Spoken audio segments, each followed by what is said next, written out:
Hi everybody, in this render video, we're going to take a look at setting up maybe your very first Twinmotion render.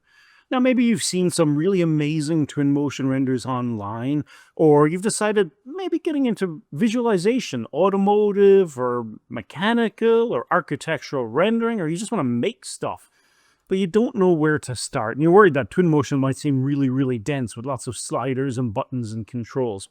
So in this video, we're going to run through your very first Twinmotion render. And I'll show you how easy it is to import geometry from SketchUp, how easy it is to populate your scene, and how easy it is to light and render that scene. All right, go ahead and get into it. Here we go, everybody. So here we have our basic build. This is just a simple SketchUp model that we've made. And what we're going to do is try and elicit a kind of feeling of being sort of in maybe the English countryside. And that's the shot that we're actually going to go for. So when we're in Twinmotion, you can see this is the finished result right here on the screen. This is all we need to actually get started. Some basic geometry. We've got a wall here, an outside wall, roof, a nice little sort of, I believe this is sort of a Victorian style window. And we've just got this little piece of metal work just hanging right here, which will kind of add a little bit of charm to the overall image. And we've got a section right outside where we're going to put some potted plants. And that's it. You know, a lot of times people start rendering and they see these amazingly complicated scenes online and they want to do that, but then they find the end result doesn't really match what they saw. And that's because maybe you're just diving in a little too deep. So let's start with simplified scenes. And so this is what we'll do.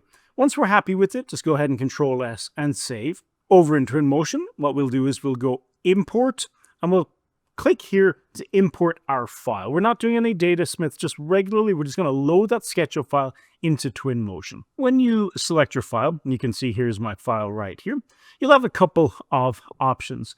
We're going to make sure collapse by material is on. This way, Twinmotion will recognize, for example, that the blue walls are all the same object. So when you apply, for example, a wall paint to them, it will apply to all of the blue walls. This looks pretty good. We can leave everything else just ticked as is and import. There's our little wall with the floor. You can see it's crashing a little bit into this default geometry. So all we have to do is select these, hit delete, select, delete. We can also go up to the top right as well. And you can see we've got a folder here that says starting base. Just delete that. Now, this looks pretty sweet. So we're going to set up our camera first. Now, one way you can go about doing this is do the materials and decorate your scene and then do the camera. But for this beginner process, we're just going to set up our camera first. I'm only going to do one shot, and we'll do it in what will be the portrait. So instead of doing sort of a wider horizontal shot or landscape, we'll just do a portrait shot. Let's move ourselves forward a little bit here using those WASD keys. And I'm going to use the number 3 on the keyboard just to slow the camera down. Somewhere about here looks good. And on the bottom, right here where we've got import, materials, populate media, I'm going to click media. I'm going to click here to make our first image. And this will be what we actually render. Move myself out of the way to the left here a little bit. You can see we're in the media mode. We can quit that or go back in at any point just clicking on image 1. Now to set up our resolution for our shot, we'll actually go to the right here where we've got environment tabs, cameras, renders, FX, and image. That's image that we're going to click on. And you can see we've got an output size down here. So I'm going to set up something that's akin to the height-wise, we'll do 6,000 pixels. You can see, kind of stretches it like that. And on the width, let's put this to about 5,000. All right, that looks pretty good. We could always take this down to 4,000 as well if we wanted, but I think the 5 will work just fine. When you're working in Twinmotion and you want to deselect, maybe you've typed in the width here, but you're worried if you click, you'll change it again. Just right-click the mouse. Good habit to get into in Twinmotion. You can see if we move off of this or we do anything else, all I have to do to get back here is click image 1 again, and that looks good. Next thing we'll do is tweak our camera just a little bit. So again, over on the right-hand side, we've got environment, camera, render, FX, and image. So let's go to camera, and I'm going to go down to the focal length. So you can see we have a focal length of 18 millimeters. I'm going to take this up maybe to, you can type in different values to see the look you want. So let's try 30 first. That's looking a little bit better. Let's try 35 millimeter camera. And I think that could look pretty good. We can always hit the numbers 1, 2, 3, 4, and 5 to kind of move around a little bit. And 1, 2, 3, 4, and 5 will set the speed of the camera. So for fine-tuning our camera, I'm going to hit number 2 on the keyboard and just kind of position our shot a little bit like this. We can also come down a little bit further to where there's a composition overlay. And I'm going to turn on the grid. And I want to make sure when it comes to this that I've got the elements lined up in a visually appealing manner. Basically what you're doing is using a rule of grid, the rule of thirds grid, just to kind of get your stuff to look a little bit better. You can see I've set up my rule of thirds here so that I've got some nice kind of horizontal and vertical interest points. Under the camera setting here on the lens as well, we can click details, and I'm going to turn on parallelism, and that will straighten, basically kind of just straighten out the edges of our shot. And if we need to make any changes, I'm just moving the camera here, the right mouse button, and then I'm going to go down to where it says image 1 and just hit refresh. And that will bring me sort of like cementing in the changes we've made. So with our basic scene and our basic shot that we're going to do set up, it's time to look at some materials. In Twinmotion, we've got quite a number of different places you can get materials from. Over here on the left, we've got the library. And you can see we've got materials on the very top left of that. We also have a whole bunch of other options and different goodies that you can use in different shots. But for now, we're going to stick to materials. We also have Megascans and the Adobe Substance libraries that you can also use, but we're going to stick to basic materials. So for the actual wall surface, we're going to look for a plaster, maybe a thick plaster that has kind of a lot of that hand daubing kind of effect going on. So let's take a look and see what we can do. So we're going to go to Library, Materials. It means you got lots of different options here, but we're going to keep it basic. I'm going to go to Wall Coverings. And you can see we've got lots of different materials. And all we have to do is just left click on one and drag it onto the surface. Now, there are different ways that you can apply a material in Twinmotion. The one I prefer to use is to go up to the top here. And you can see we've got these two little circle dots. Under the drop down, we're going to go to Apply to Selection. That means if we want to apply a material, we actually just have to left click on the object we want first, and then we can drag out our material. Now, I like this really thick plaster coating, so I'm going to click on the wall and drag that out, and I think that looks pretty good. Over on the right-hand side, you'll see some material properties. So, for example, we can change the luminosity, sort of how bright this thing is. Also change the tint if we wanted to make it a little bit more realistic, so it's not as perfectly white. I'm going to bring that down just a little bit. A little bit below that, under the color settings, we have UV settings. And when you're using Twinmotion 2024 onwards, you'll have some different options here. UVs are just how the material is projected onto or applied to the actual object. Right now, you'll notice triplanar is turned off, and also randomize UVs is turned off. And with that, you can kind of see there's a bit of a tiling repeatingness in the pattern. Let's turn on randomize UVs, and I think that looks pretty good. If we want to change the projection type, so how that material is being applied, we could also try world space or local space. But because this is a flat object, just this wall, I think this looks pretty nice all in all. Let's look at this metal up here. So I'm going to move up again using the WASD keys. I click on this metal object. It's already got a rusty metal, but I think we could probably do a little bit better. Going here over to the left, go to Library. Just click on the Library just to go back. And instead of the default material metals, let's look at the Megascans library. So I'm going to click on that. Click on Surfaces. And you can see now we've got tons more options to pick and choose from. I'm going to click on Metal. And let's see if we've got something kind of old or corroded. Yeah, that could work really nice. So this rusty painted metal sheet. So again, because I'm using the Apply to Selection mode, click on this to make sure I'm clicking on the right thing. And drag this little fella right out. And you can see it does apply in a pretty nice fashion. So again, I'm going to go here and turn on world space. There we go. Now it's projecting in a sort of slightly smarter fashion. I don't necessarily have to worry about randomizing the UVs because this material, it's not very repetitive. All right, I can also come in here and tweak the scale a little bit. And we can see where we can get this to a nice spot. I want it to look good.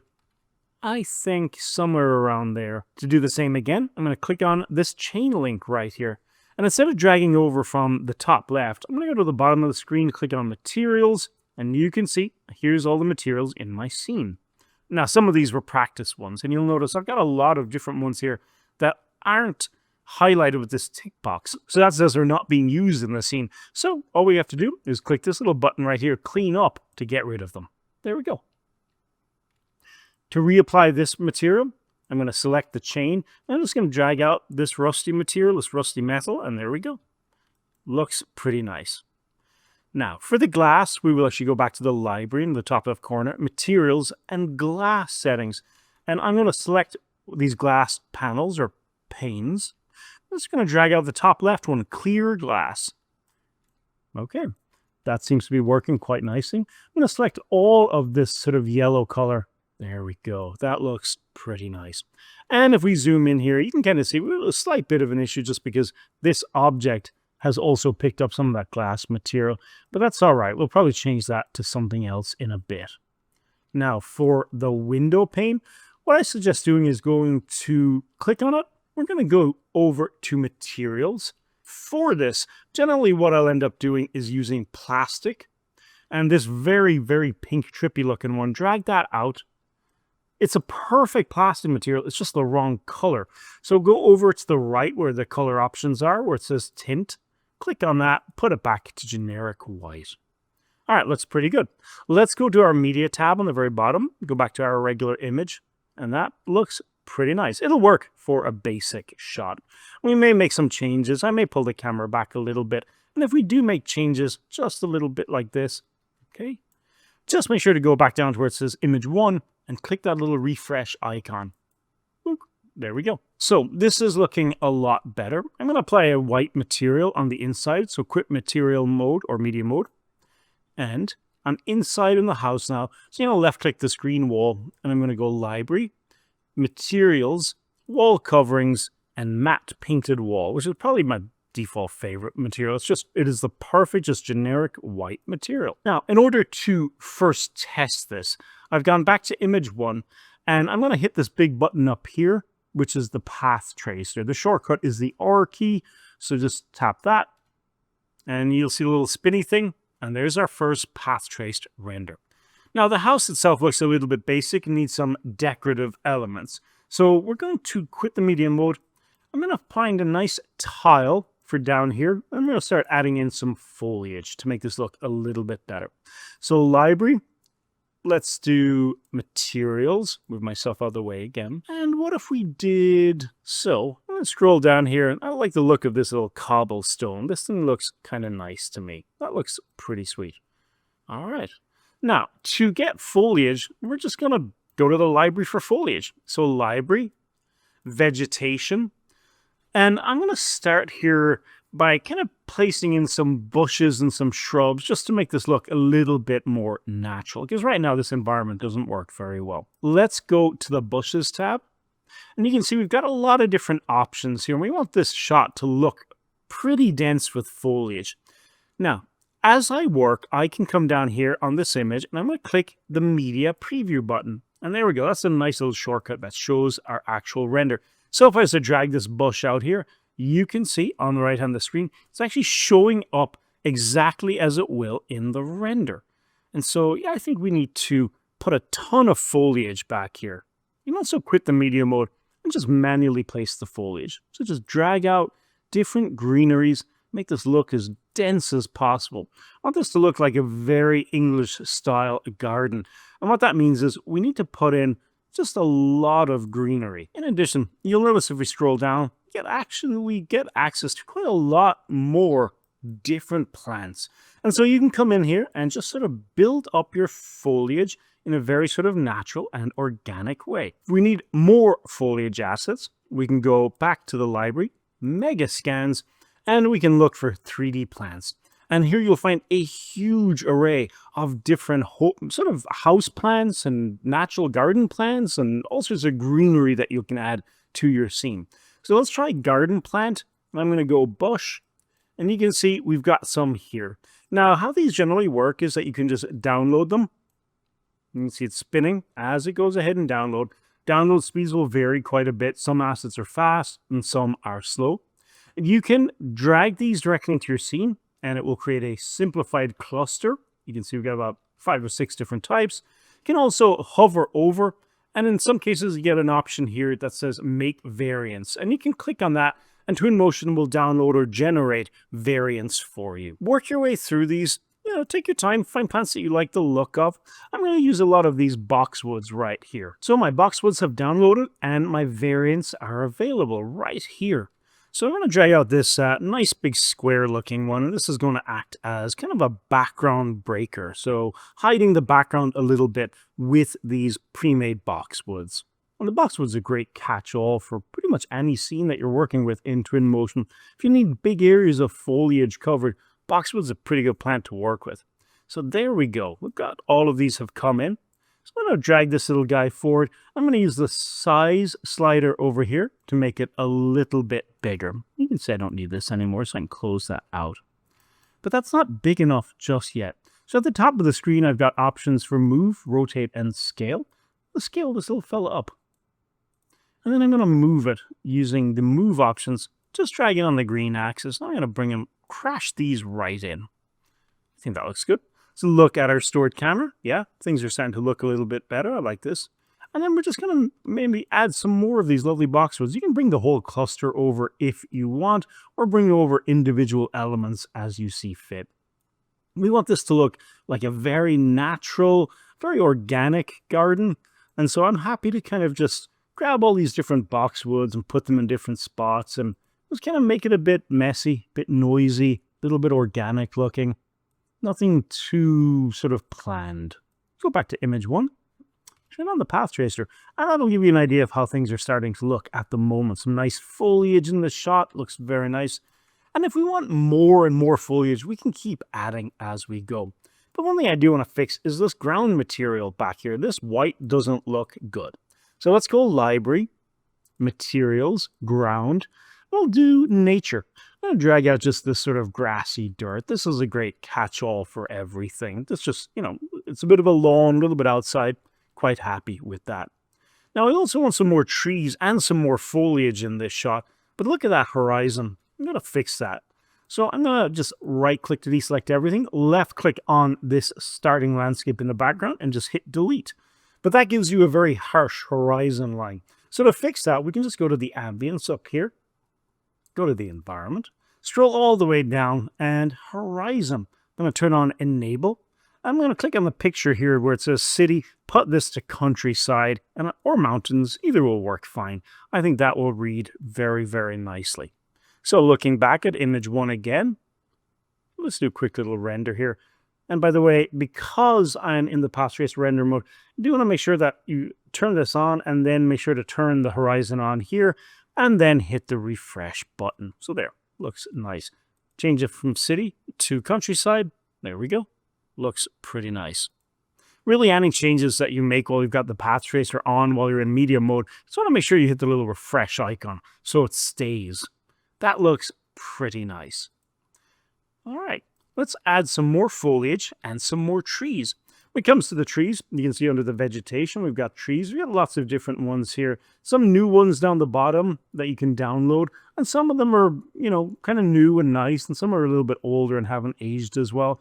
Strongly encourage you just to kind of have a poke around in here. Just kind of get comfortable with all of these so you know what they look like. We're going to look for some ones that are kind of quite viable. I'm going to pull out this Flame of the Forest. I kind of like that spindly little look to it. And I'll drag out a Japanese maple.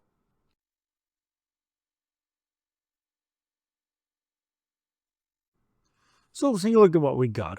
Again, we went to the library and we were under the mega scans and 3D assets. And there's so much stuff here. There's tons and tons of different things that you can grab.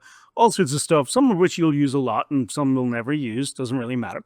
But we found these really, really nice looking wooden barrels. I'm going to say bourbon barrels, but they're probably whiskey. And you've got this really metal watering can. We grabbed a few kind of pots and vases, and we've shoved a lot of different plants in there. Some were plants in the mega scans, and some, like the lupin at the back, are just regular in the old sort of Twinmotion library. They're kind of the older models. Still look good. Now, let's click again on image number 1. We still need to hide the horizon line a little bit more. So I think what we'll do is we'll come in, and I'm going to maybe just select a lot of these that we already have, these boxwoods. I'll hold down Shift, drag out that duplicate. Make sure it's a copy. And I think on these guys, I'm just going to scale them up a bit more. I just kind of want a very thick array of plants back there, just kind of hiding that horizon line. Just making sure it looks a little bit more rough and tumble and a little bit more natural. But I also go in and select individual elements and just scale them up as much as I can. I think that will look fine. Definitely maybe going to add 1 or 2 more trees. So go back to vegetation, trees. I want something very chunky that will kind of just hide that horizon line. And the turkey oak is a really good one for doing this. Just slightly push it into or crash it into the ground, just a tad. And you can see here, I'm in the stored camera angle, and I'm just going to drag these guys out. And I think they'll do a really nice job of just hiding that line. All right, let's add a few more plants closer to the camera right here. And we'll do something similar as well. Just regular old bush shapes. We can use some of these really nice ferns here, just to give it an organic look. Go back to our media preview, turn it on, and make sure that the objects we're moving are actually going to be visible in the shot. Getting a little cusp of it just there. I want to move it further in. I want even more of this foliage in this shot. It's great to be able to kind of work and move and see your changes updating in real time. That's really, really great. Grab this big old bush base here, scale it down. And again, I'm just really looking at that camera. You want to make a bush or a plant even more thick or dense in Twinmotion? Simple trick is just hold down Shift, move it a little bit, make a little instance copy, and then just rotate it. You're just duplicating the object and making it look a lot more sort of dense or thick foliage-wise. Now, there's a couple of things I have noticed in this image that I do also want to change. A few more things. You'll notice we're not getting any sense of the actual roof on our building. So to fix that, we're going to go back to SketchUp. And I'm going to make the roof look a little bit better. And in order to do that, we need to give it a bit more thickness. It's not coming off the surface properly. So I'm going to drag this section out here, drag it out a little bit more. That's still going to be white paint, but it's just nice to have this overhang. And then I'm going to bring out what would effectively be our roof material. I think that will look okay. I'll do the same on the other side. Nothing wrong with making changes as you work. Twinmotion makes it really easy to make these changes and then just to resync your scene. To do that, we just have to do Control S, go back to Twinmotion, go import, and hit the refresh icon. And there we go. Now our model is in, and there's a little bit more of an overhang up here. It's unlikely that we'll see it, but we can also go to Materials and Roof Coverings. I'm just going to drag out, really any of these will work. Let's do this roof covering 26. Perfect. Now you'll notice it's a bit janky. So go over to the UVs and we'll just rotate this. And this should probably be going the opposite way. You know, make sure that the points looking down are in fact looking down. Let's do 270. Now we can tweak the scale a little bit. Again, very unlikely we're actually going to see this. Okay. The building itself is looking a little bit clean. Let's see if we can add a few stains maybe under the window. To do that, we'll go Library, Mega Scans, and Decals. And here we're going to pick on, there's some nice ones we can do here, but I'm going to do this like Leakage and Tileable. And just drag these onto the surface, and the decal will be applied directly onto the surface. It's a flat plane with opacity baked in, but it's a really quick and easy way to add a little bit of that wear and tear that you might otherwise not have in your models. So what we can do is just step back, or we can go to the top right here to the scene tree, select the one we don't want, and just hit delete. Let's add some more stains in and under the window. So I don't want to use these large ones. Now, if you place one and it's too large, you can always come up here to the details, and we've got length, and you can kind of see we can adjust this a little bit. Also adjust the size itself as a whole. So there we go. So what I think I'll do is put this at 0.5, 0.5. There we go. Yeah, looks good. And then just move it directly under the windowsill here. It's a little bit too dark, so I'm going to drop the opacity just a smidge, just take it down. I'll do the same with the other one as well, just drop those opacities. So we've got a little bit of wear and tear, a little bit of stains going on. I think that will help. We can also come in and maybe decide we want some cracks or we want some variation in this. So let's say we go to, for example, concrete, crack, or damage. You just drag these out and place this little fella maybe, that's right here by the window. The coloring isn't right, but we do have some options over here. So we can go down to color, and we can also maybe adjust the saturation. Maybe we want it to be a little bit paler. Okay, I think that looks pretty nice. You can see there's lots and lots of variations here. So you can keep adding cracks, damage, patches, wear and tear, areas where the plaster maybe has been worn a little bit. And if it doesn't look perfect, you can just come in here. And let's move this guy down. Yeah, that could look really nice. Just kind of down here. What we'll do is we'll duplicate it so we get a second one. Looks like the plaster is kind of worn off a little bit. We can adjust the luminosity, so we can make it a little bit brighter, or we can also adjust the saturation, the gamma, and the lift. And all of these will just sort of give that impression that maybe there's more going on here, that the house has had repairs or a little bit of work done to it. I like some of these cracks and these damaged plasters. I think they look really, really good. Small thing, just adding a little bit of imperfections. I'm going to move this off so they're not exactly duplicates. And let's take a quick look in our media shot. See how it looks. So lighting will be probably the next thing. I think we'll add a few more cracks and a few more little areas where I think the plaster would be damaged or patched. So you can see we've got some nice wear and tear going on. I think that looks really, really lovely. Now the next thing we want to do is add a little bit of ivy. And so we've got a couple of options here. Go to the search bar and type in ivy. You can see we've got some models, we've also got some decals, and we've got some mega scans ivy. And so let's try a mix of this. I like this kind of like, let's do this growing ivy. Okay. And I think this is kind of coming off the wall a bit, so we'll crash it down. We just want to make sure it's not intersecting any of our other objects, and I don't think it is. And then what we can also do is add in some of these decal ivies. Now these decal ivies, you know, there's a lot of them. We'll just drag them out. We're going to try and, yes, there we go. Let's try and blend really between all of these different kind of ivies. And we're just placing them in a sort of organically random fashion, just a little bit random. This one's probably a little bit too large. It's crashing into the window. But just on the bottom here, I think this can work quite nicely. You can see we have a hard edge over here, so we do need to fix that. You want to avoid hard edges if you're working with organic things. And we just rotate. And all in all, I think that will work just fine. I'd like to have maybe some more ivy coming up on the top, so we'll drag out some more.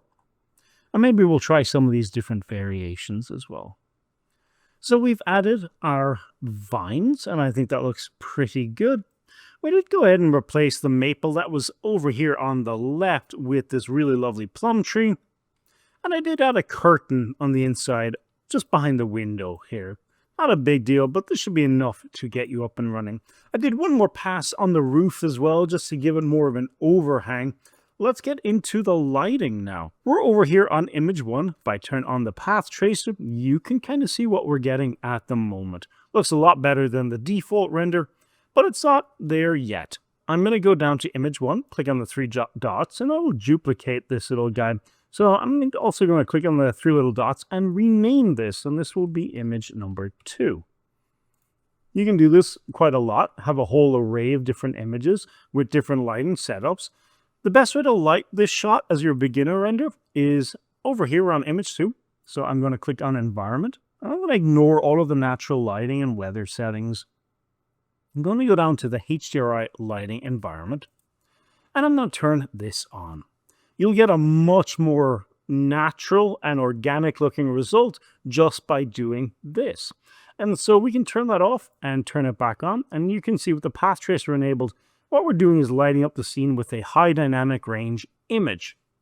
We can also go over on the top left to Library, HDRI Lighting Environments, and you can see we've got a lot of different ones that come with Twinmotion.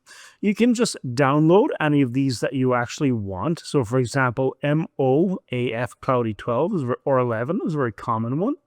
It'll take a second to download, and you can either drag it directly onto the icon here, or into your scene. Usually the scene is a little bit easier. Just drag it straight over. And Twinmotion will, you can see, create the object, basically downloading and loading up this actual new HDRI lighting environment to light your beginner scene. And there we go. You can see we now have this cloudy environment in. I have the ability to rotate the direction of the sun, basically rotating the sky, and I can also come in here and increase the intensity.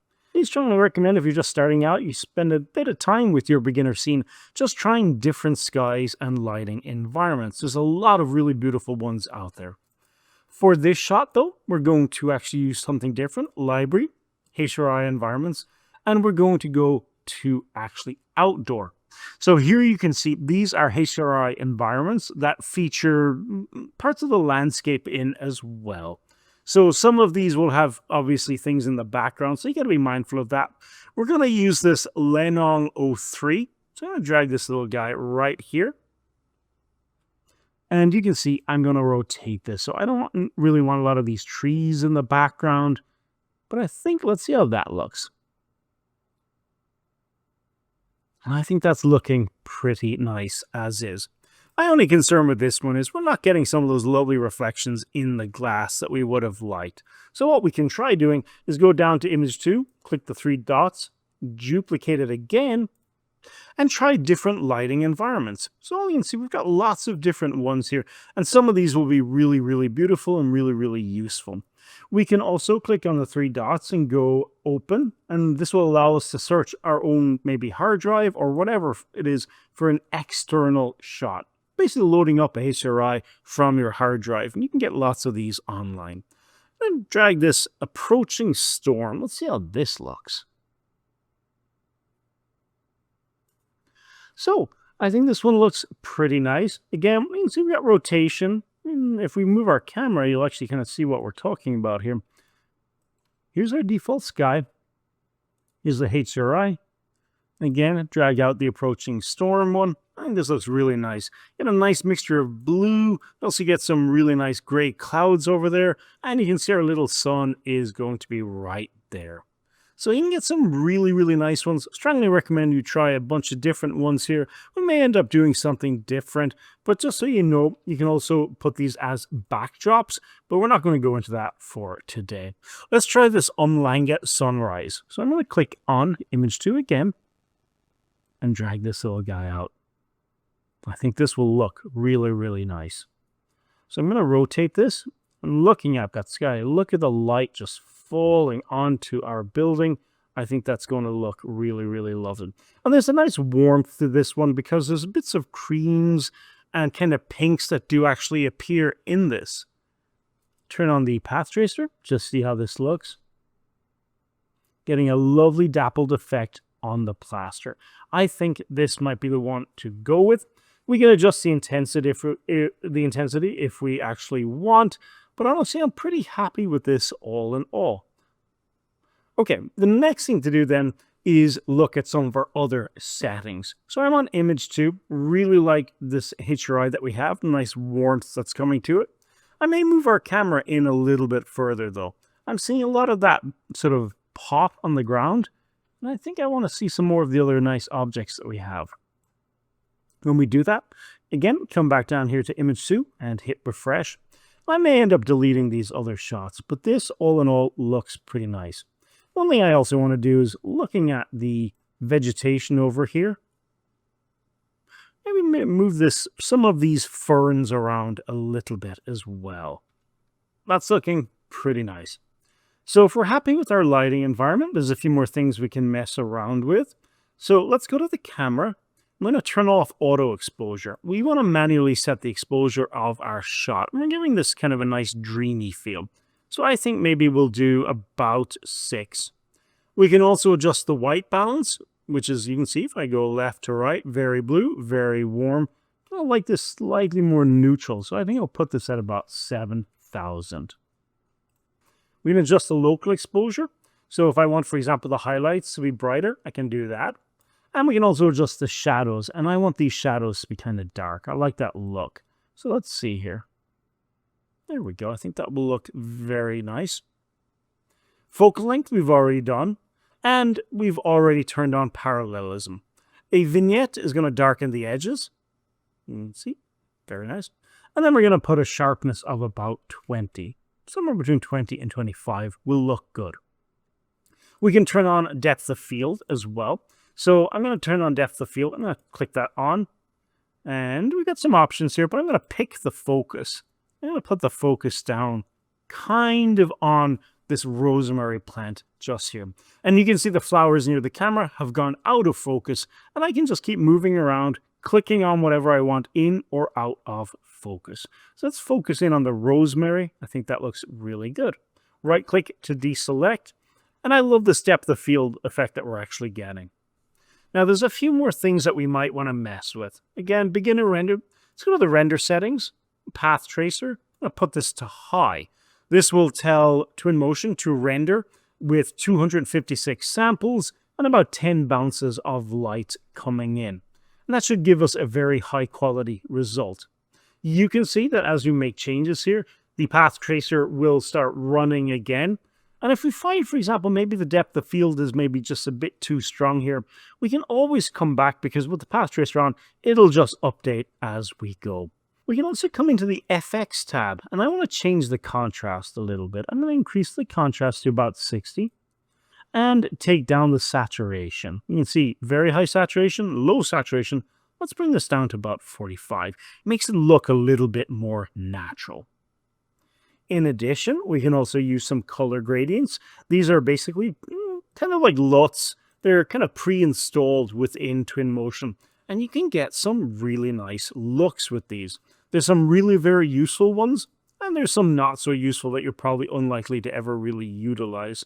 But all in all, I think this looks really, really nice. And so we just flip through, try and find the look that we like. Something that kind of gives us that rustic kind of English vibe, maybe like an English garden, but also something that kind of, doesn't kind of excessively blow out the image. I'm liking day, midday quite a lot, so I think I'm going to leave that on. Now we are getting a bit of a bright hot spot, so when we do render, we may find ourselves having to change this or rotating the sky. Now, the last thing we want to do is go to Image. We've already set our width and height, so all we have to do now is do a quick render and see how this looks. And then you can see over here on the right, I got to pick what I want to export, which in this case is Image 2.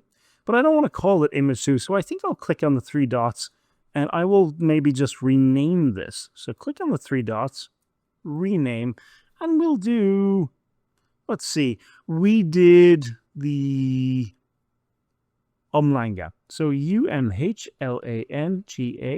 sun. Perfect. And then again, click Export. Click on where it says Image. You'll notice I don't have anything here, so I'm going to click this little tick box. Click on that. It should only render one. Put it to JPEG and click Start Export. So in the end, we rendered out 3 different skies. We got this beautiful noon clear. Looks very bright, very clean, very nice. We did another one called Spruit, which is more of a sort of sunrise or sunset. There's a nice warmth ambience, and we got some nice shadows coming on, sort of that dappled shadows.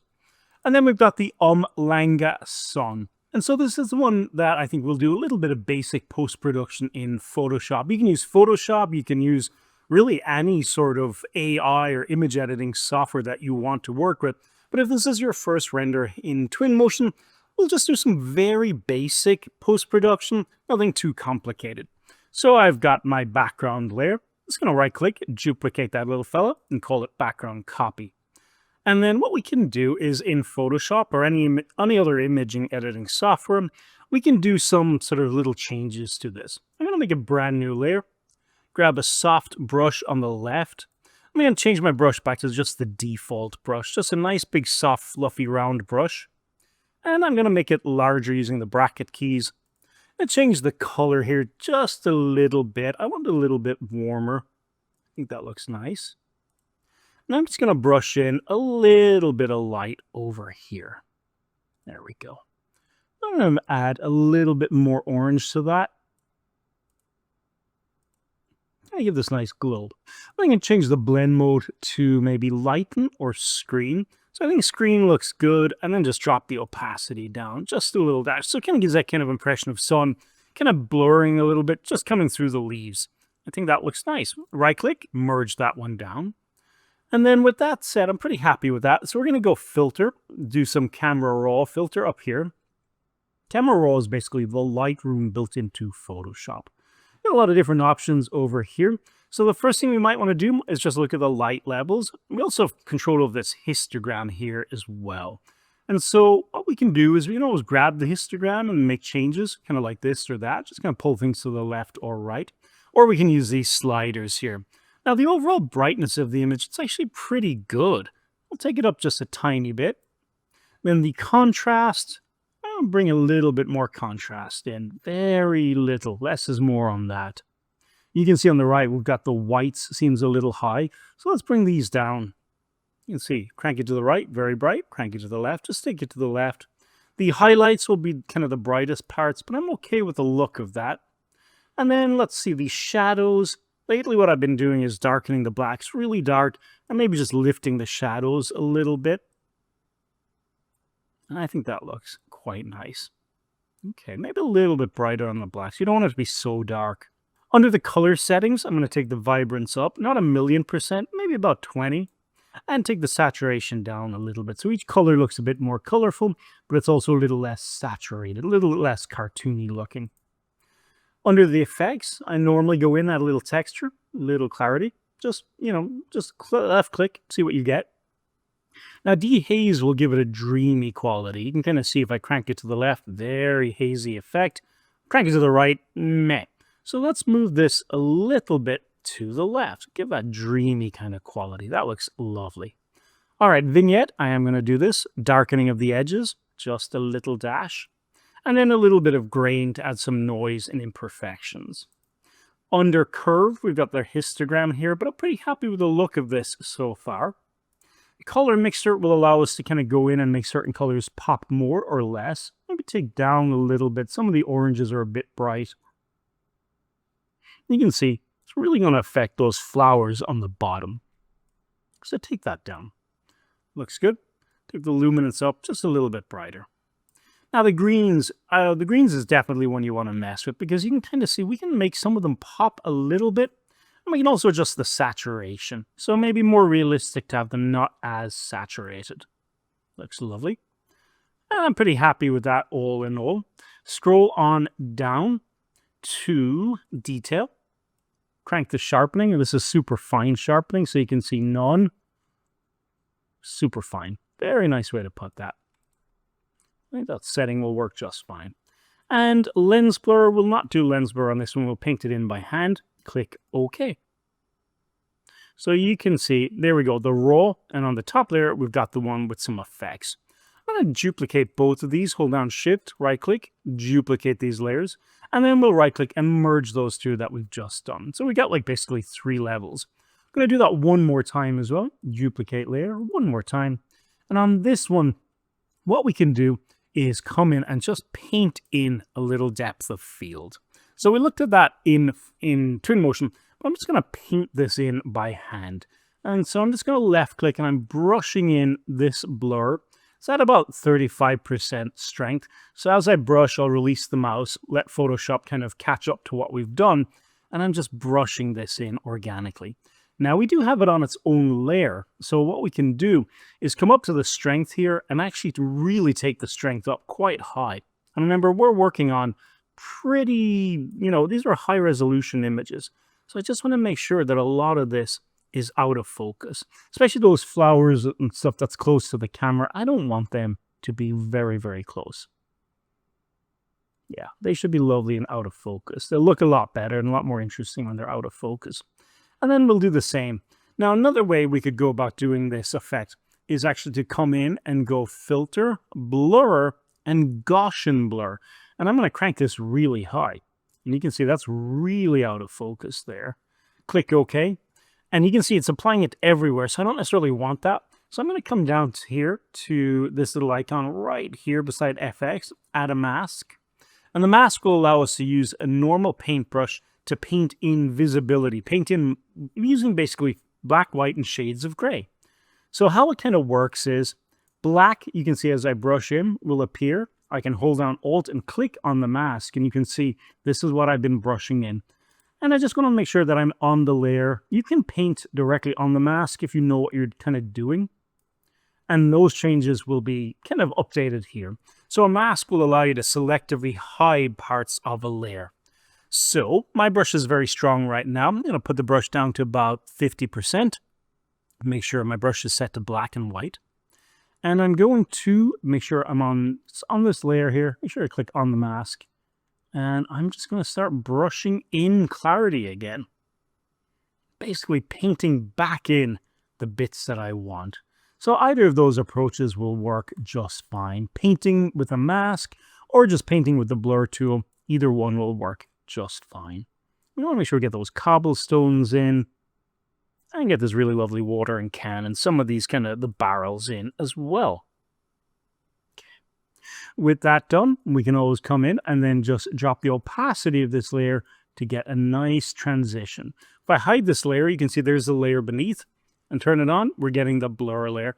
Now it's quite soft, quite subtle. Put it up a little bit more. There we go. Looks nice. Once I've done that, I can come in and holding down Shift, I'm going to select all 4 layers. Right-click, duplicate those layers.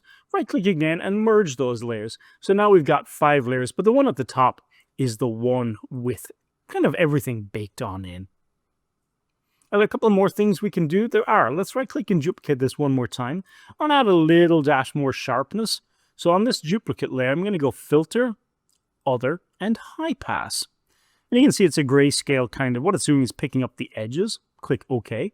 Now you can see it's, if I zoom in, yeah, you can see all that fine detail that it's picked out. And change the blend mode of this up here at the top to Overlay. And that will give you a nice pop of sharpness.